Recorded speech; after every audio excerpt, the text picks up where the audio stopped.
And just to give everyone a very small dose of hopium, or copium, as they say, I want to pull up this tweet from Chad Alexander, who still owes me money for predicting Trump was going to win, but I haven't collected on it yet.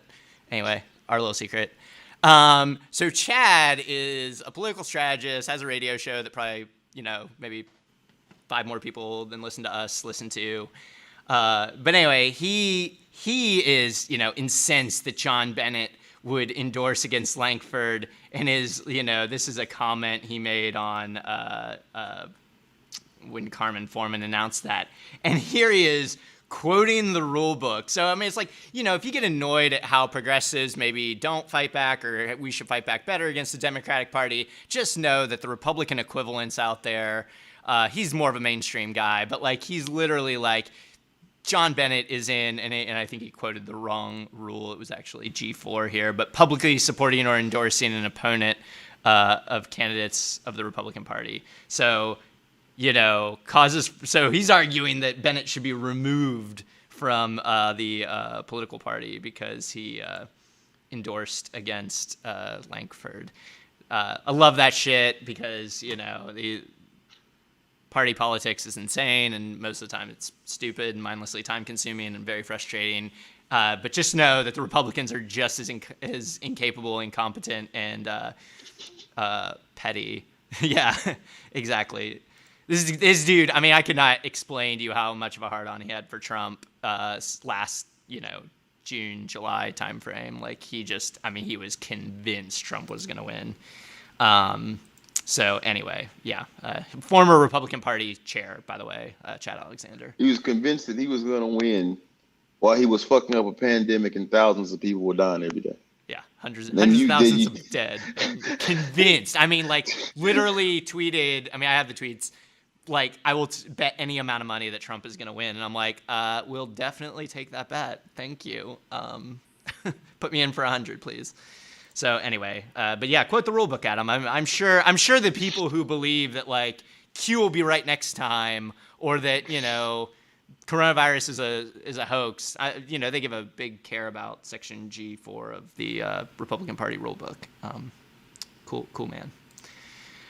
So yeah, that's, I think, any more on that? Any other? Any more humor that can be squeezed out of this? Well, it gives me some pleasure that a tiny bit of James Lankford, I'm sure not a lot of him, a tiny bit of him is worried about this. Yeah. Now, for sure. How he manifests that is he goes down to the border and does racist videos, which is, and oh, by the way, I just want to say that, right? Because James Lankford is supposed to be, at church every Sunday, thumping his Bible and singing praise and worship. Jesus, Jesus, Jesus, Jesus, Jesus, Jesus, right? That's his whole brand. Whenever he felt threatened, he did not lean into what would Jesus do. He did not run to even, like, he could have ran to Planned Parenthood, right? Like, he didn't even run there. He ran, what did he do? He ran to the border, shot some videos, talk about migrants' children, and be racist and cruel to immigrants, right? What's less fucking godly than that?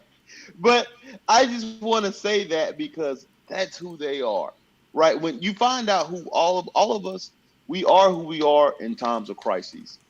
Who you are in times of crises determines who in the fuck you are. Like I said, if you kick me out of the Oklahoma Progress now, and none of y'all fuck with me ever again, and I'm at wit's end, and you ask me how I feel about healthcare, I'm going to say the government should pay for it and everyone should have it.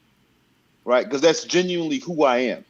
Who James Lankford is when times get tough, he doesn't run to a church or even to a Planned Parenthood, run to, what would Jesus do? He don't have a fucking revival. He runs to the border and insults immigrants for political gain.